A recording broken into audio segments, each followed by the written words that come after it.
যুগপৎ আন্দোলনের আমাদের সকলের নেতা দেশনেতা জনাব তারেক রহমান। বক্তব্য নিয়ে আসেন জনাব তারেক রহমান।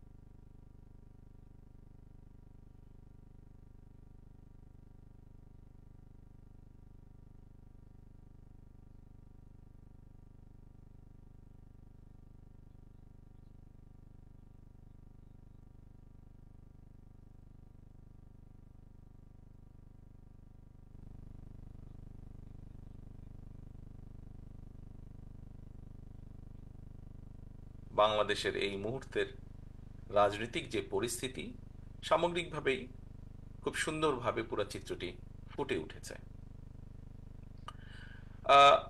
আমি যখন বক্তব্য শুনছিলাম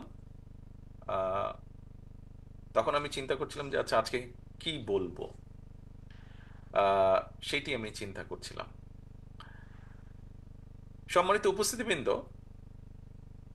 এই যে আজকে আমাদের এখানে 12 দলীয় জোট কর্তৃক আয়োজিত এই ইফতার এবং দোয়া মাহফিল অনুষ্ঠান, এই অনুষ্ঠানটি আমি এখান থেকে যতটুকু দেখতে পাচ্ছি পুরা ঘরটি, এই অনুষ্ঠানটি খুব সুন্দরভাবে অনুষ্ঠিত হচ্ছে। অর্থাৎ দোয়া বা ইফতার যে অনুষ্ঠানটি সুন্দরভাবে এখন পর্যন্ত আমি যতটুকু দেখছি ক্যামেরার মাধ্যমে সুন্দরভাবে অনুষ্ঠিত হচ্ছে।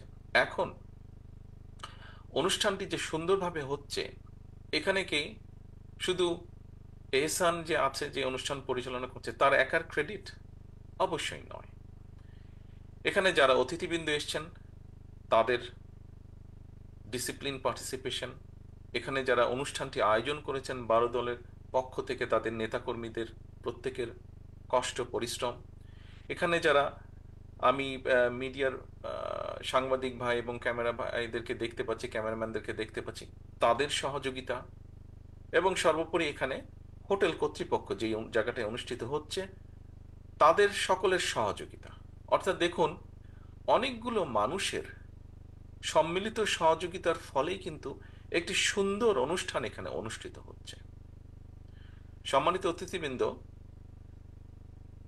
আজকে থেকে প্রায় 2 বছরের উপরে, প্রায় 2.5 বছর, যখন এই দেশের ঘাড়ে, এই দেশের মানুষের ঘাড়ে পলাতক স্বৈরাচার, ফ্যাসিবাদ, মাফিয়া, যেভাবেই বলি না কেন আমরা, এরা যখন চেপে বসেছিল, সেই সময় কিন্তু আজকে এই ঘরে অনেকগুলো দল আমরা উপস্থিত আছি, যাদের নেতৃবৃন্দ একত্রিত হয়ে আমরা সংস্কার প্রস্তাব তথা আমাদের 31 দফা প্রস্তাব উপস্থাপন করেছিলাম দেশের মানুষের সামনে।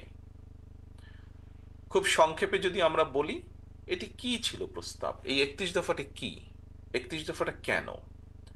উপস্থিতিবৃন্দ, এই 31 দফাটি হচ্ছে দেশ এবং দেশের মানুষের জন্য।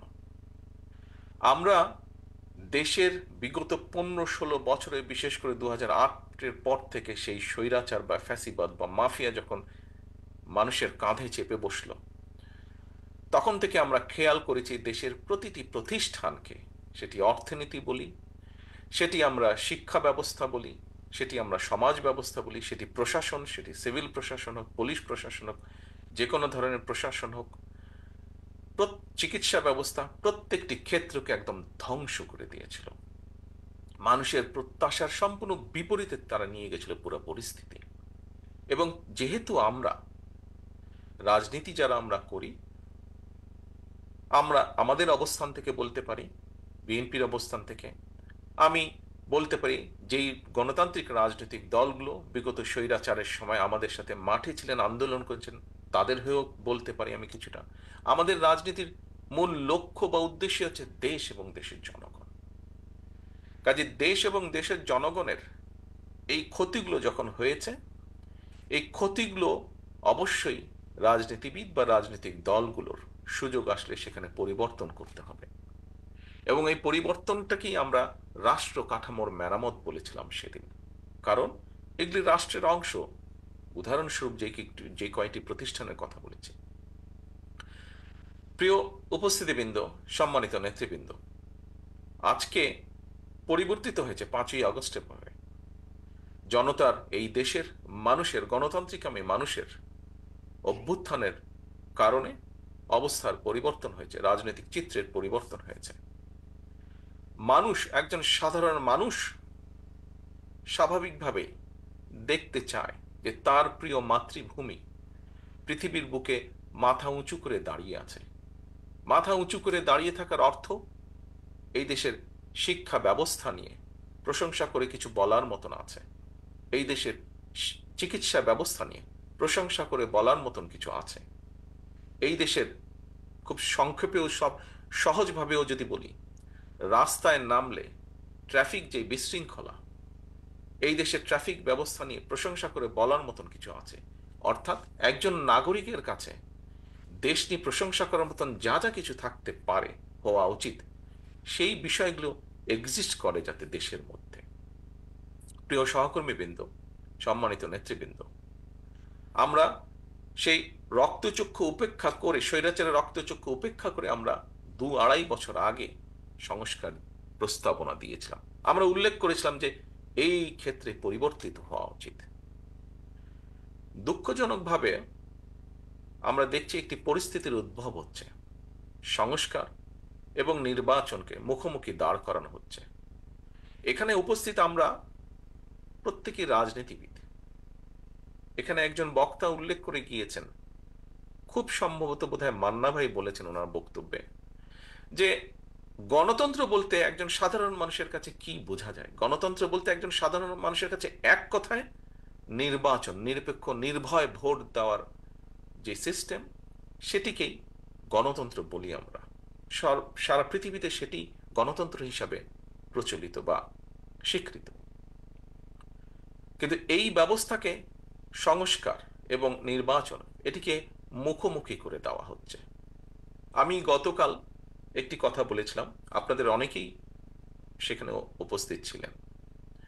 কথাটি হচ্ছে, দেখুন, আমরা সবাই জানি, কেউ কেউ বলছেন যে সংস্কার শেষ হবে তারপরে নির্বাচন হবে। আমি ব্যক্তিগতভাবে বিশ্বাস করি যে সংস্কার যেটা শেষ হয়ে যায় সেটা তো সংস্কার হতে পারে না। এটা একটা কন্টিনিউয়াস প্রসেস, চলমান প্রক্রিয়া সংস্কার। যদি সে কোনো একটি বিষয় শেষ হয়ে যায়, সেটি সংস্কার নয়। কাজেই সংস্কার শেষ হয় না, সংস্কার চলমান প্রক্রিয়া। আমরা একটি জায়গায় আসব, একটি জিনিসের ভালো কিছু করব, ভালো পরিবর্তন করব, পরবর্তীতে আরো বেটার কিছু করার চেষ্টা করব। আমাদের শিক্ষা ব্যবস্থায় যেই গাফিলতি আছে, যেই ত্রুটিগুলো আছে, সেগুলোকে আমরা সংস্কার করব, পরিবর্তন করব, এবং দিনের সাথে আরো যখন সামনে এগিয়ে যাব, আরো ভালো ব্যবস্থা করব, শিক্ষা ব্যবস্থাকে আরো উন্নত করব। দেশের মানুষের জন্য চিকিৎসা ব্যবস্থা যেটি, সেই চিকিৎসা ব্যবস্থাকে আমরা ভালো করব। পরিবর্তিত পরিস্থিতি সময়ের সাথে যখন আরো এগিয়ে যাবে, সেটিকে আমরা আরো ভালো করার চেষ্টা করব। প্রিয় সম্মানিত উপস্থিতিবৃন্দ, যে উদাহরণটা আমি প্রথমে দিয়েছিলাম, যে এই যে আজকের অনুষ্ঠানটি, আজকের ইফতার এবং দোয়া মাহফিল 12 দল কর্তৃক আয়োজিত, এটি এখন পর্যন্ত খুব সুন্দর একটি সাকসেসফুল অনুষ্ঠান হয়েছে। আজকে আসুন, আমাদের এখানে আমরা যারা আছি, রাজনৈতিক দলগুলোর নেতৃবৃন্দ আমরা উপস্থিত আছি, আমাদের রাজনৈতিক ভিন্ন মত আছে, আদর্শ সবার এক নয়, কিছু কিছু ভিন্নতা আমাদের আছে, কিন্তু একটি জায়গায় আমরা সকলে এক, বাংলাদেশ, বাংলাদেশের মানুষ, গণতন্ত্র। এখানে কিন্তু কোনো বিভেদ নেই, বেসিক বিষয়টিতে আমরা সকলে একত্রিত। আজকের এই ইফতার মাহফিলে, 12 দল কর্তৃক আয়োজিত ইফতার মাহফিলে আমি উপস্থিত। এখানে প্রায় সকল রাজনৈতিক নেতৃবৃন্দ আছেন, সকল দলের, বাংলাদেশের মোটামুটি সকলকে আমি আহ্বান জানাবো, অনুরোধ করব আমার দলের পক্ষ থেকে, বিগত 15 বছরের আমরা প্রত্যেকটি বিরোধী দলের, রাজপথে থাকা গণতন্ত্রের পক্ষের প্রত্যেকটি রাজনৈতিক দল এই দেশের মানুষের অধিকারকে, রাজনৈতিক অধিকারকে প্রতিষ্ঠিত করার জন্য আমাদের বহু সহকর্মীকে আমরা হারিয়েছি। জুলাই আগস্ট মাসে যে অভ্যুত্থান, জনতার যে অভ্যুত্থান হয়েছে, সেই অভ্যুত্থানে আমরা বহু আমাদের আপনজনদেরকে হারিয়েছি, সহকর্মীদেরকে হারিয়েছি, পরিচিত জনদেরকে হারিয়েছি। আসুন যেই ঐক্য নিয়ে যেই ঐক্যকে যেই ঐক্যকে নিয়ে আমরা স্বৈরাচারকে বিদায় করেছিলাম, সেই ঐক্যকে আমরা ধরে রাখি। আজকের এই সফল অনুষ্ঠানের মতন আমাদের সর্বোচ্চ চেষ্টা থাকবে আগামী দিনে ঐক্যকে বজায় রেখে, ঐক্যকে ধরে রেখে এই দেশের মানুষের প্রত্যাশিত গণতন্ত্রকে আমরা প্রতিষ্ঠিত করব। এই দেশের মানুষের প্রত্যাশিত সংস্কার প্রক্রিয়াকে আমরা সকলে মিলে আলোচনার মাধ্যমে সকলে মিলে বাস্তবায়ন করব। এটি হোক আজকের এই দোয়া মাহফিলের আমাদের শপথ, আমাদের প্রত্যাশা। প্রিয় সহকর্মীবৃন্দ, সম্মানিত রাজনৈতিক নেতৃবৃন্দ, আমাদেরকে যে কোনো মূল্যে ঐক্যকে ধরে রাখতে হবে। মতভিন্নতা থাকবে, আমরা বসবো, আলোচনা করব।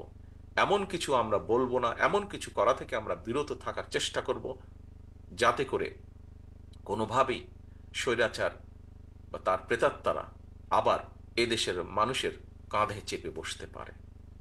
এই হোক আমাদের প্রত্যাশা, এই হোক আমাদের শপথ আজকের এই দোয়া মাহফিল, আজকের এই ইফতার মাহফিলে। সকলকে আন্তরিকভাবে ধন্যবাদ এবং শুভেচ্ছা জানিয়ে, বিশেষ করে বালরদলীয় জোটের নেতৃবৃন্দকে আমাকে আজকে এখানে দাওয়াত দেওয়ার জন্য আন্তরিকভাবে ধন্যবাদ জানিয়ে আমার বক্তব্য শেষ করছি। আল্লাহ হাফেজ। বাংলাদেশ জিন্দাবাদ। ধন্যবাদ বিএনপির